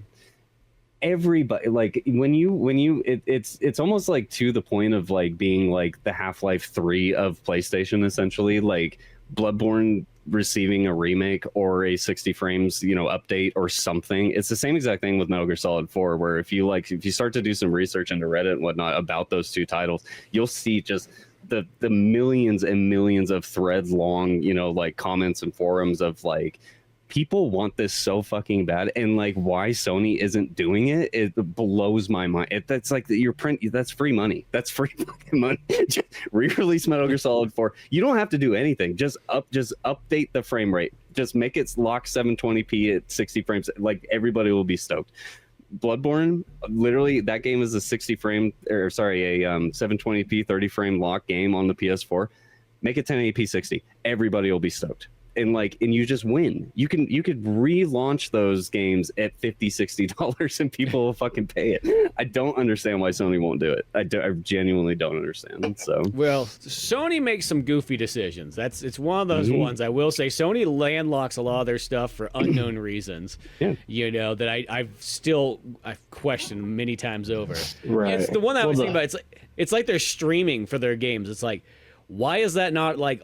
Why can't you just like load that up on your phone like you can Game Pass and Luna and all that other stuff? Why is it like landlocked to just the PlayStation 5 and like for some reason a PC? I can do it on PC, but I can't do it on the phone. Like, why the hell would I want to do it on a PC? You know what I mean? Same thing with mods with Sony. Like Sony is such a like hardcore, like just hard no against anything modded. And then the few games that are modded, like for Skyrim with the bazillion mods that exist, they probably have like 1/10 of what exists. Yep. Well, that one I do kind of get because the mods, they throw a lot of wrenches into the gears of like what can be either one content wise, IP, and then also making the game. They don't want it to crash on the system and so on like that too. So I do understand. Let it crash. Wild West, baby. Let's go. So like consoles do that, but yeah, it's weird where it's like I feel like I don't know. It's like that one where it's like Microsoft seems to be pretty darn free about like a lot of the stuff that they go on there. Most of the time, Microsoft only has to pull back once Sony and Nintendo bitch at them. Like that's mostly what happened. It's like when the Series X first came out, I was like, dude, this thing's like the best emulation machine. It like runs Dreamcast games like a beast.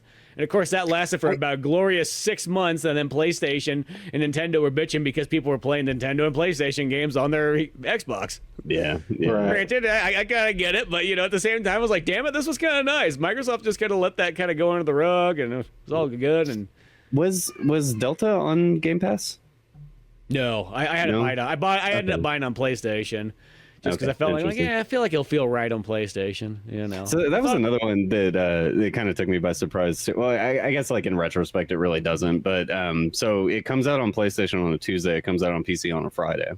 I happen to be gone that week anyways. Like I was up in the Pacific Northwest, up in like Washington, Oregon area and whatnot, traveling for work. Yeah, so like when Spence told me about that, I was like, that's interesting. So it's like PlayStation users get like 4 days early or whatever, like so. And it was technically on Monday because it was 9 o'clock because we're Pacific time. So if you were Eastern, it would be Tuesday, but midnight. But it was 9. So pretty much it allowed me to get past the first cutscene, get angry at dicking around the controls for 20 minutes, and that's about as far as I got. that was all my initial first day was. I watched that half an hour intro cutscene pretty much.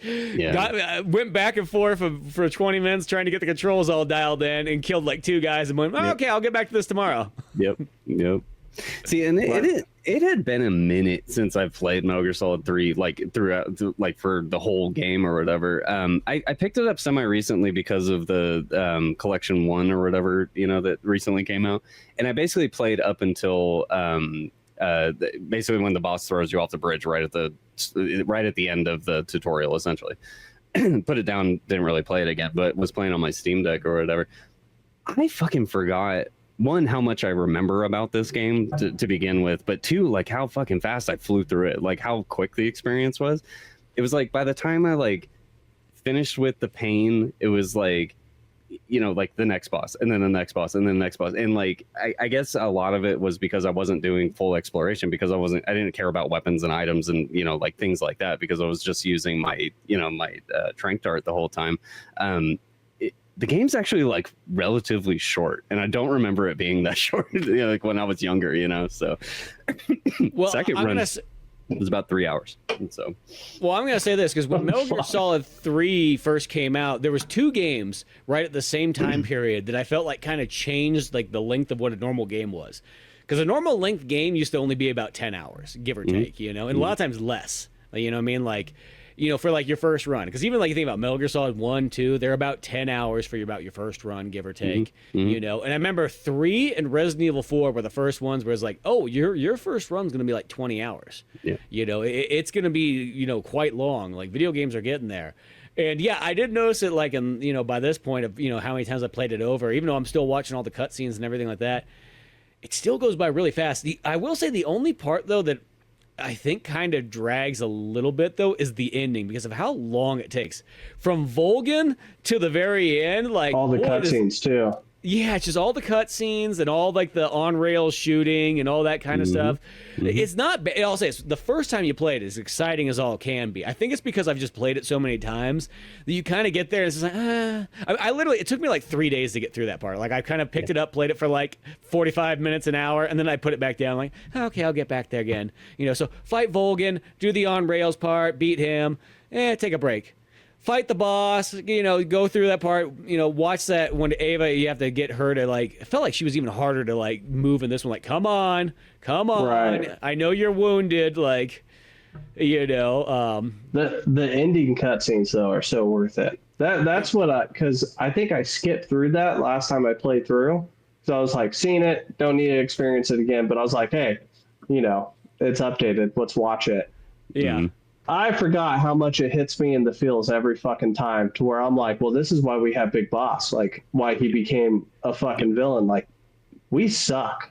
Yeah. Like, fuck you, America, you fucking dicks. Yeah, we blame the big boss and everything, or just even the battle with the boss, and just that her whole scene when you defeat her, and that whole cutscene, like that's so good. Oh, dude, her arena alone, like I have always had like this image in the back of my head of a back piece tattoo idea for myself, and it mixes this flower field and Bloodborne kind of in like the same image or whatever, because the ending of Bloodborne has a very similar flower field.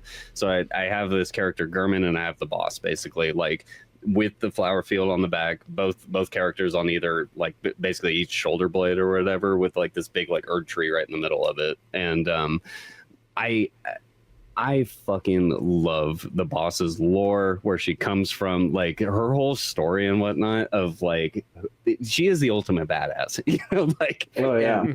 Like I love the Cobra unit. I love her, like that whole arc, you know, and everything, her training, you know, like, and being Snake's mentor and all that. Like, it's just so good. It's so good. And being the mother of Ocelot. Go check out Yoji Shinkawa's, like art for MGS3, specifically the boss ones. Yeah, they're fucking dope. But I feel the same way about the boss. Like I get like emotional when like Ava's doing her call and she's like, you know, she knew she was gonna die. She did all this. She walked straight into it because she's a soldier doing her duty. I'm like, oh, what the fuck? Yeah, what the fuck, man? Yep. They just threw her away. Yep. I mean, she had radiation. She wasn't gonna go on much longer, so she knew there was only one mission. Oh no, she was fucked.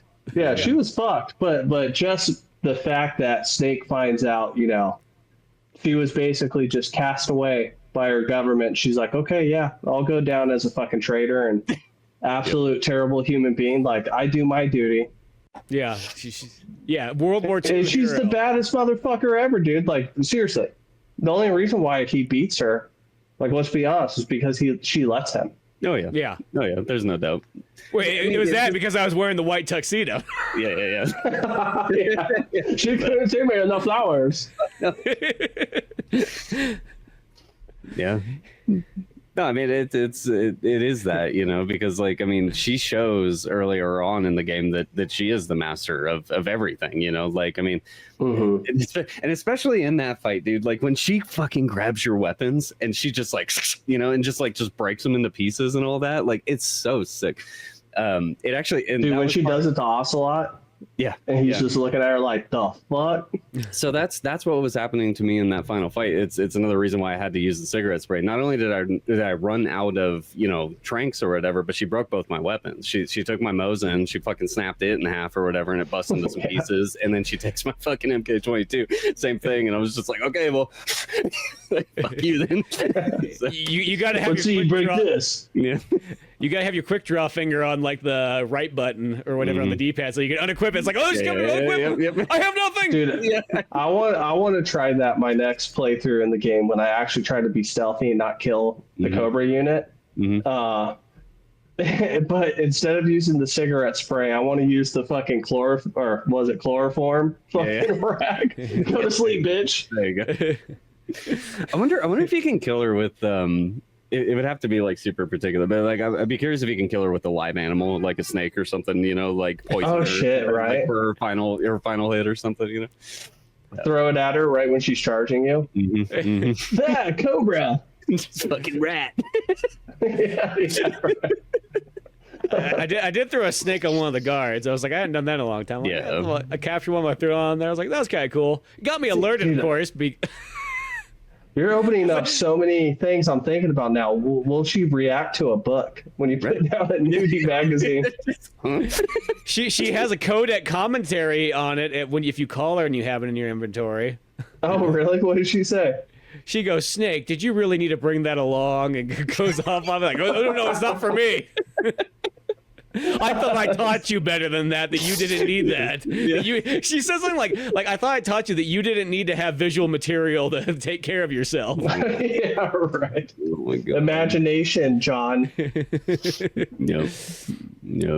See, but like even comparatively, because this was another thing about Metal Gear Solid 3 for me at the time of it coming out, like the amount of freedom that this game gives you and the amount of tools that this game gives you comparatively to Metal Gear Solid 1 and 2. Bro, and then even like exonerated now too, because like you look at the progression of what happened between 3 to 4 and then even 4 to Peace Walker and then look at Peace Walker to 5 and like we talked about at the start of this episode, like there is no doubt, zero doubt in my mind, Metal Gear Solid 5 is absolutely the best playing Metal Gear game ever. Story sucks, but like like it's the best one. Right. And it really started here.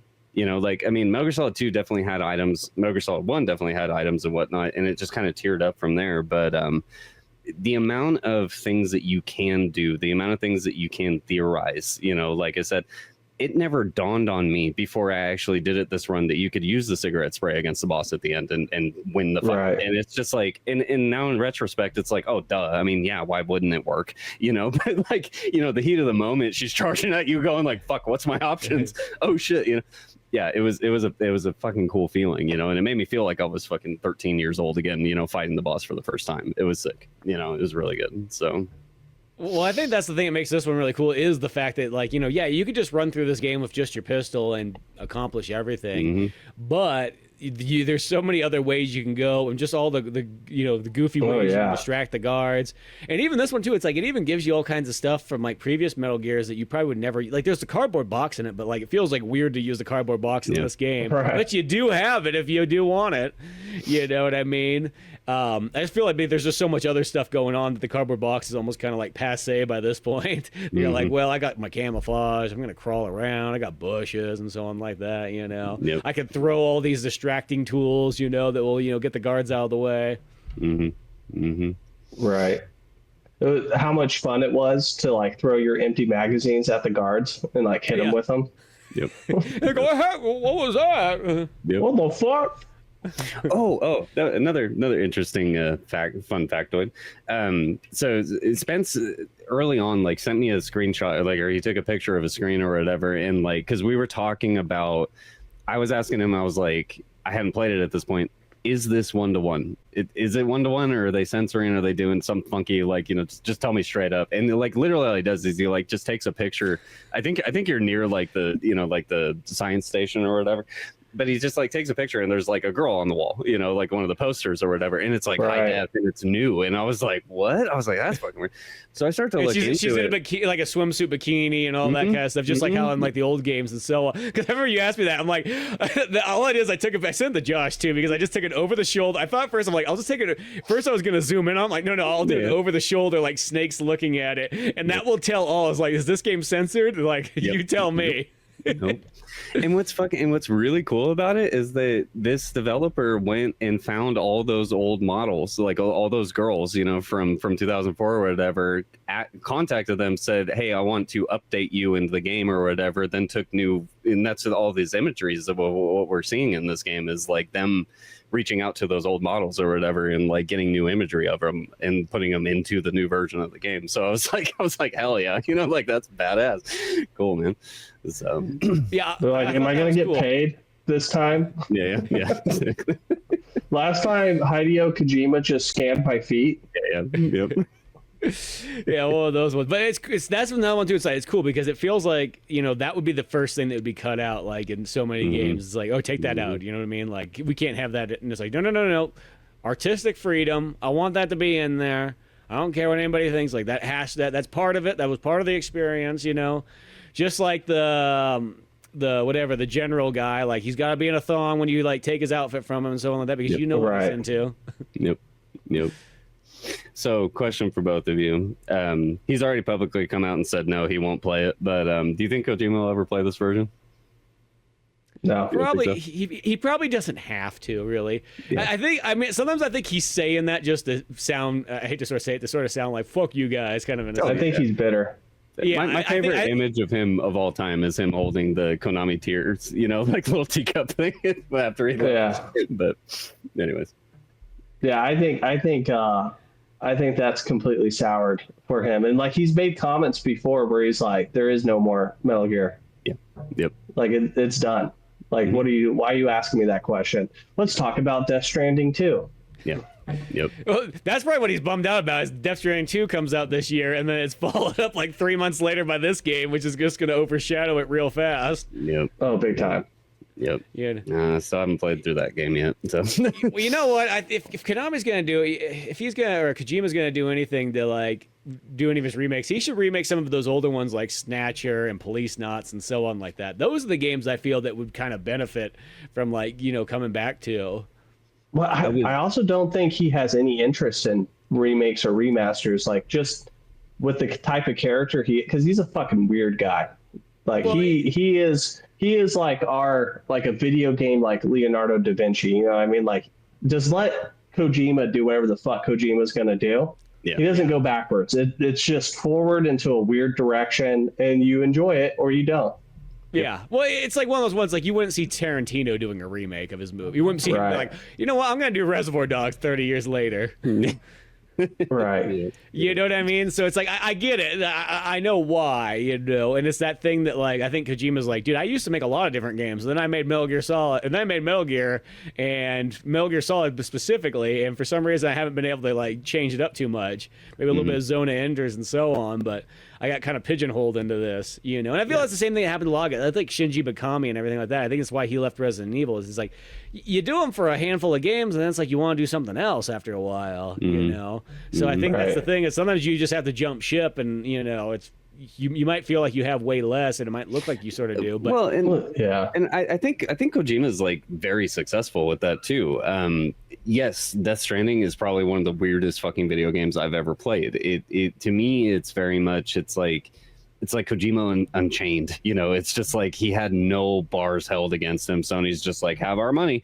Yep, go for it. You know, whereas like, you know, now that I've played through this, you know, I've played through the totality of the Metal Gear series. I've played Death Stranding. I've played about 4 hours ish of Death Stranding too.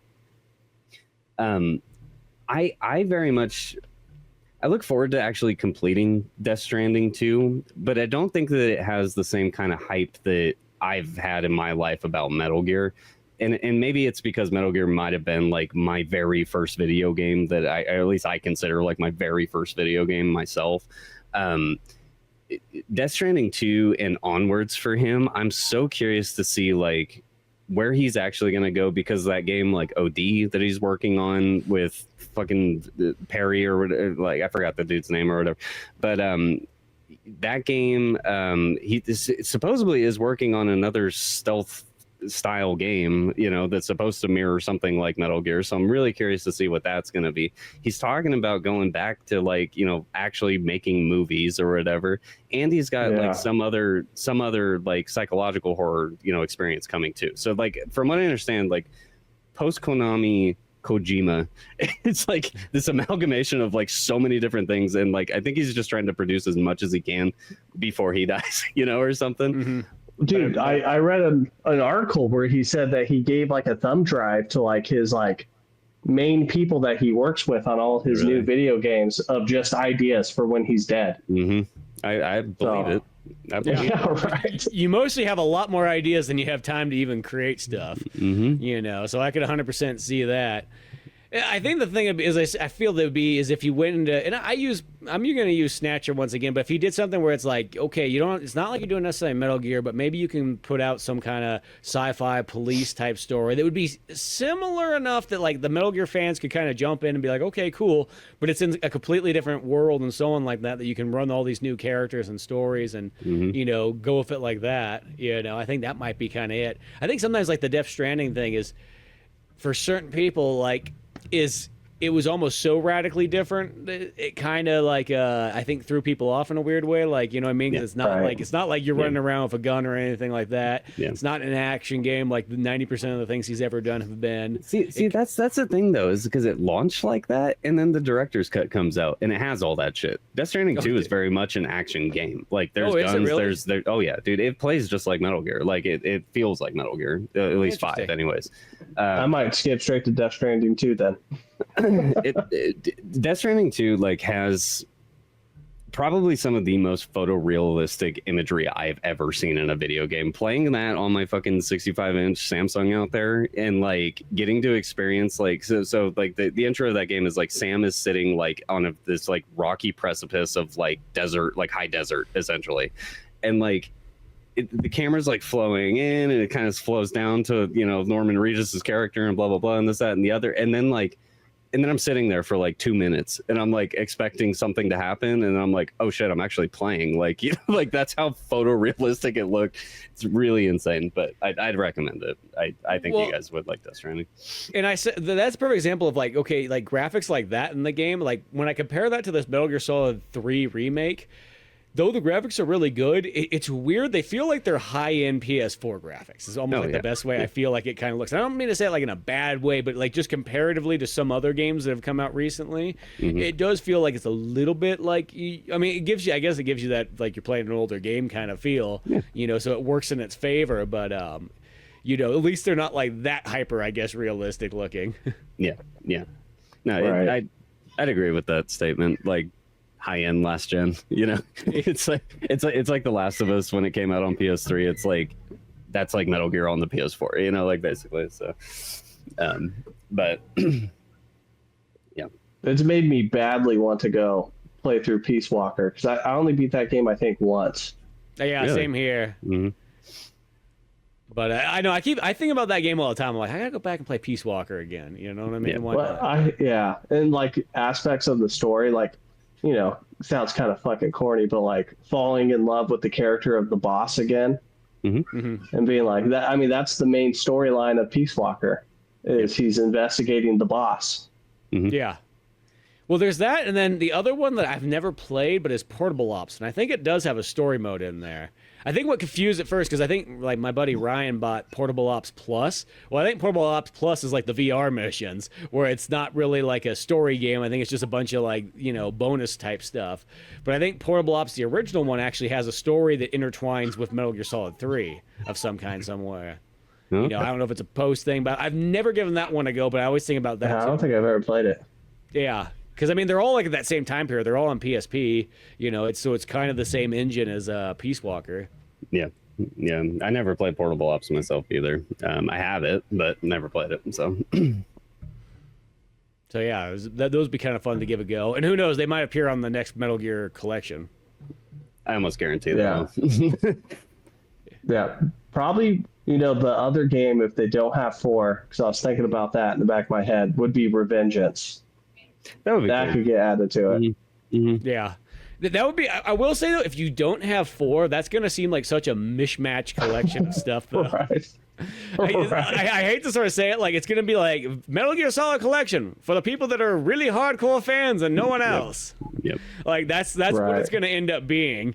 You know what I mean? Like it's just going to be like, here's all the miscellaneous Metal Gears that many people probably didn't even know exist in the first place. Here's the Game Boy Color one. Here's Portable Ops and Acid and all that stuff. Well, back to your comment earlier about like these remakes are for guys of our age, and like this era and whatnot. Konami is going to shoot themselves in the foot. Talk about like the hashtag fuck Konami, from like 2012 or whatever. If they don't launch Metal Gear Solid 4, or at least announce something about Metal Gear Solid 4, because I could totally see them do Revengeance Peace Walker and Portable Ops Acid 1 and 2 or something in a collection too, and then maybe because of the amount of effort it's going to take to port and do Metal Gear Solid 4 properly, like maybe have that as like its own solo thing, kind of similar to the way that like Metal Gear Solid 5 with Definitive Edition exists right now, you know, between like Ground Zero and the Phantom Pain. Probably that game will probably launch what I would guess at maybe $50 and just be its own its own thing. That would make a lot more sense to me. But if they don't do it at all, if they don't, like, people are going to be fucking pissed because there is so much speculation about it right now. People want it bad. And again, like I said, it's like the Half-Life 3 of like Sony right now, where it's like, it's the unicorn that everybody wants, that it's so far into fiction at this point. Like, I don't know if it'll actually happen, you know, but I pray to God it does. I really hope it does. So yeah. Right. Half-Life's one of those weird ones for the fact of that being one of the biggest games of all time, how little that really exists. The fact that I think that like the only like console port that ever came for Half-Life was the PS2 one, you know, and the fact that I feel like there's so much money being laid, like just left on the table that like, dude, imagine if that just came out, like, it doesn't have to be as cheap, but the way that Doom's kind of sold, where it's just like, there's always like a new cool version of the original Doom that just keeps coming out. Just when you thought like you had enough of it, like, here's another sweet version, and like, you're like, oh, here we go. But I feel like Half-Life is like, they never take advantage of that stuff. It's just like, they just leave it there as like, they're like, it goes on sale for 99 cents again. It's like, yeah, you can charge a pretty penny for this on consoles, and believe me, people would pay it. Yeah. Oh, I would pay it 100%.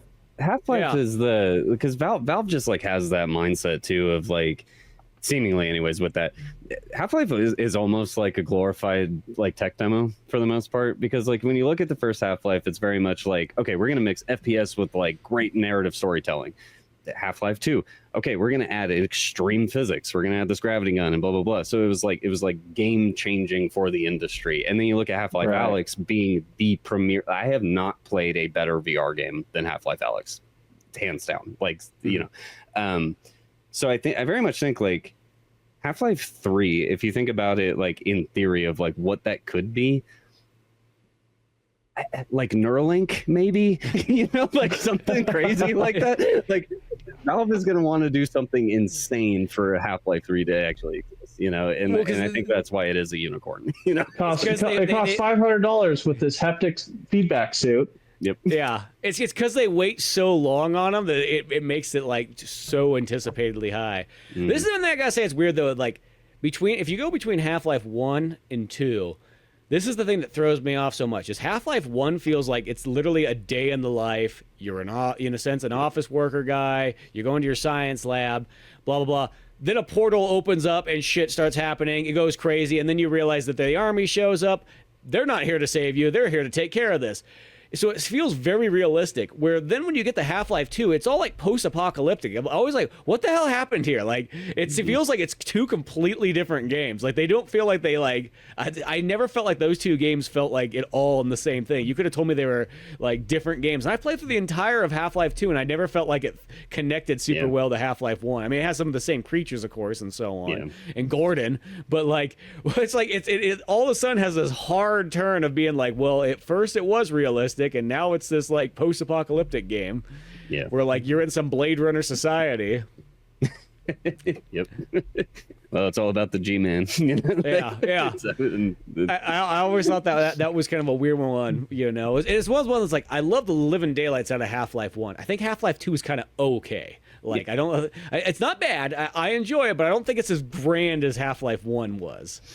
There's one video on the internet that makes me sad every time it happens. But like, so this guy sits his 8-year-old son down and goes, all right, we're going to play Half-Life. He makes his son play through the totality of Half-Life. And then they sit down for Half-Life 2. And then he makes him play episode 1. And then he makes him play episode 2. And he films his son at the end of episode 2. And this kid's like very invested in Half-Life at this point. And you're watching him like watch the credits. And he's just like, Dad, what happens to Alyx? What happens to this, that, and the other, you know? And the dad just finally goes, we'll never know. And the kid just starts crying, dude. Like, just starts crying.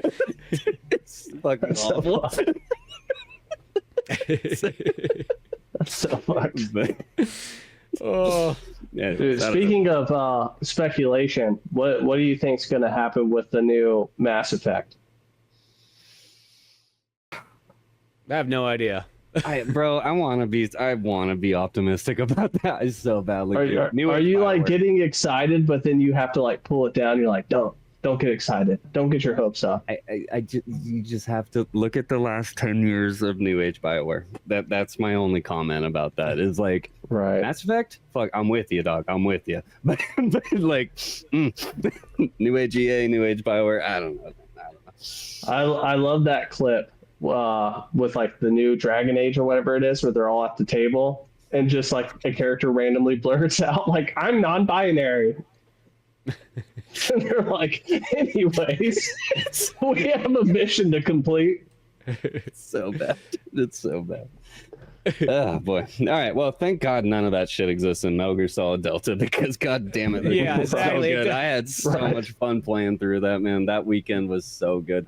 It was literally like 2 nights in a row, and I beat it. So yeah, they just did it right. Well, they kept every single like kooky element. Ava doing a Shoryuken to Ocelot's face with a motorcycle. Yeah, which I love. I gotta say, I love how Ava's like the least stealthiest person ever. Like, she's she's supposed to be this spy, and she just is ripping as loud as possible on this motorcycle, just bursting in every single time. Snake's always jumping back like, Jesus! Why would you alert the whole goddamn compound to us? Yeah. Leaving tire tracks all over the fucking jungle. I know. Yeah. I love that scene. It like when she like runs up the fucking the staircase or whatever to get out of that scene and stuff, and like just flies through the air and shit and lands and busts through a fucking gate and like, oh dude, yeah. But like I said, with the New Age graphics, like in the old style, it's like I was into that. Like that was super cool looking and whatnot. Here it's just like they make it so hyper realistic, where again it just like suspends my disbelief, and it's just like, this is goofy. This is so like, what the fuck? But anyways, no. I was gonna say one last thing about Metal Gear Solid 4 is this is the other theory I guess that could happen with that game, is that they could take Metal Gear Solid 4 and then just do this exact thing with it. Because that would be the easiest way that you could minus out any of those, product placements and so on like that. Is just, well, we're just going to remake the entire game. Don't have to worry about the core issue of the PS3 and all that. The weird thing is like, where do you put that in the timeline? Because it feels like the way that they have this set up is 3. Logically, 1 should go next. I feel 1 would actually be one of the toughest ones to do, because you'd have to literally redo it all from scratch. That. Where... like these other games 2 and 4, you could kind of just follow the blueprint of what's there, and then you just put new graphics over the top. It's like you're repainting a building when it comes to those ones. You know what I mean? That's all you got. Yeah. Well, that's the problem with Twin Snakes, is updating it to play like MGS2 fucking broke it.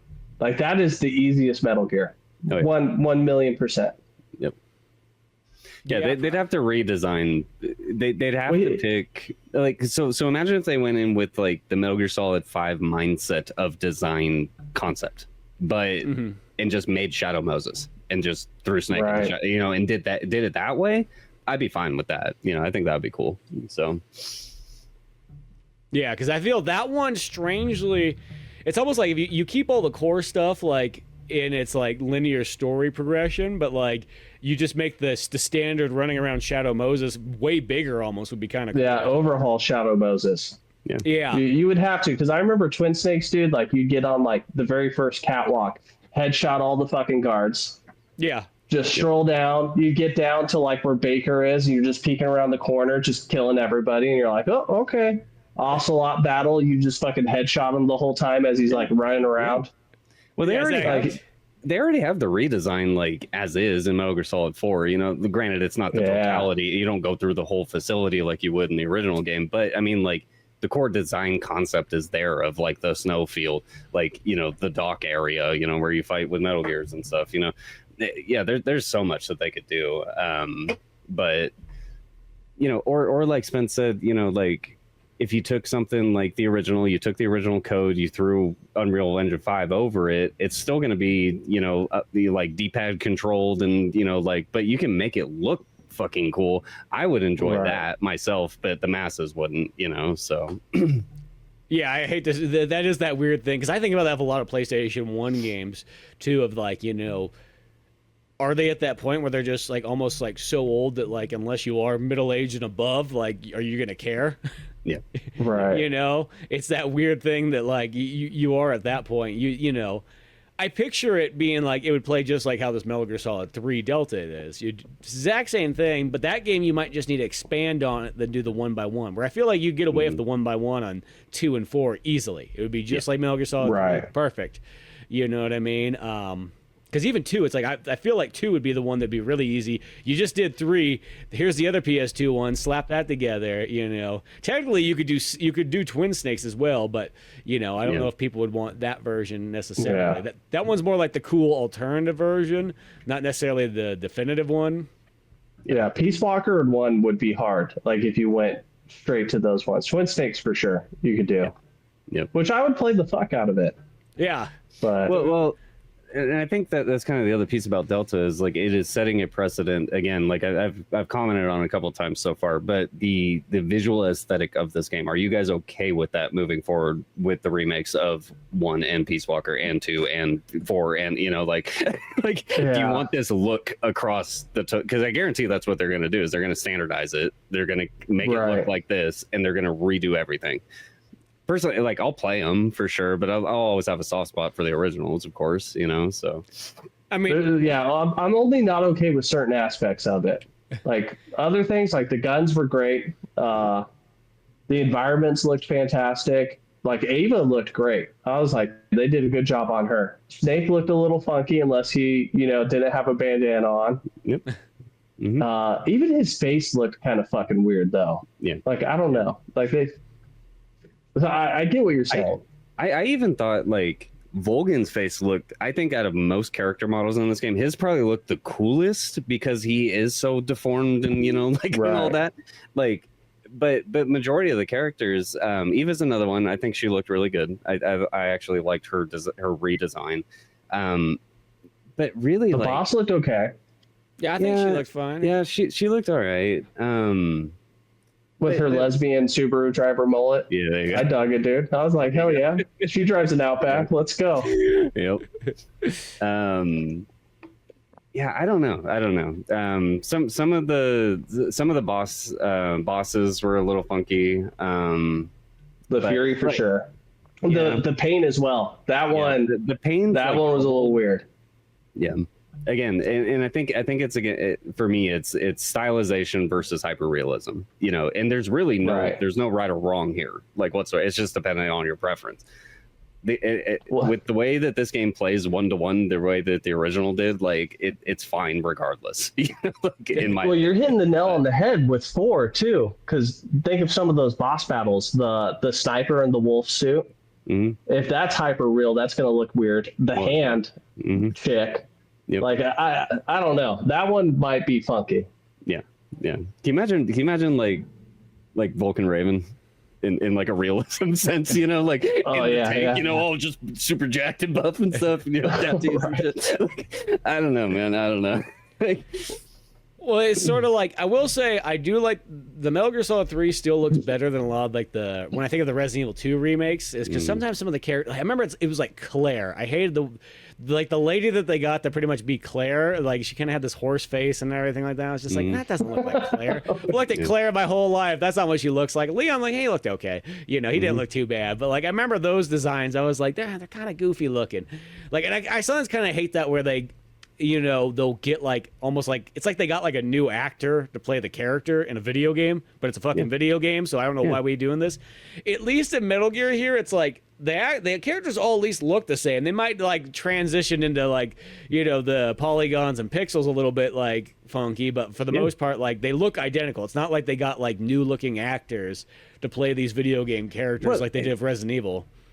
Kojima already did it. He already made the redesign of Snake, and he did it in Metal Gear Solid 5. And I think he looks fine in that game, but this game is just so starkly different, you know, and like it doesn't look like Snake the way that I envision Snake, whether it be stylized or hyper-realism, you know. So it's just different, you know, in my opinion. So I don't know. Like I said, I think in Metal Gear Solid 5, the redesign of Venom Snake anyways, even though he's not naked Snake, I think is I thought it was very well done. It's not uncanny. He looks like Snake even from his stylized self to this more hyper realism self. This version, it's just like there's just something about it that's just different, that just doesn't sit well in my mind.